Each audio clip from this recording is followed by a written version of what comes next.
لہو و لعب میں ڈوبے لوگوں کی زندگی میں تبدیلی کیسے آئی، راستے کی مشکلات، اپنوں کی مخالفت اور دوستوں کی بے رخی کے واقعات پر مشتمل ایک انوکھا پروگرام میری زندگی میں دین کیسے آیا، ہاؤ دین کیم انٹو مائی لائف۔ میرا نام شناور علی ہے اور میں لاہور کا رہنے والا ہوں۔ میری زندگی میں دین کیسے آیا؟ میں ایک بالکل مڈل کلاس فیملی سے تعلق رکھتا تھا۔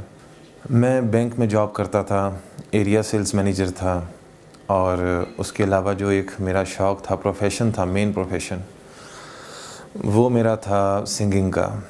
تو میرے اپنے سانگز بھی آئے تھے، کراچی ایئر وائی سے میرے لانچ بھی ہوا تھا سانگ، ایزی لوڈ کے نام سے وہ سانگ تھا، فنی سانگ تھا۔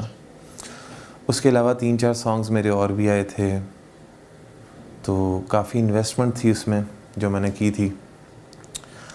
اب وہ والا معاملہ جو سنگنگ کا تھا وہ میرا چل پڑا تھا، اور ٹی وی پہ چینلز پہ جا کے انٹرویو دینے، اور گٹار پکڑ کے ریڈیو اسٹیشن چلے جانا، وہاں سے کال آنی وہاں چلے جانا، کبھی کانسرٹس کرنا۔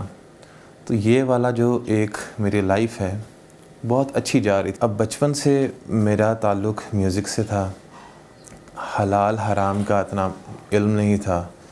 ہماری فیملی میں بھی کسی نے آج تک کبھی داڑھی نہیں رکھی، اور نہ ہی کوئی اس طرف دین کی طرف آیا۔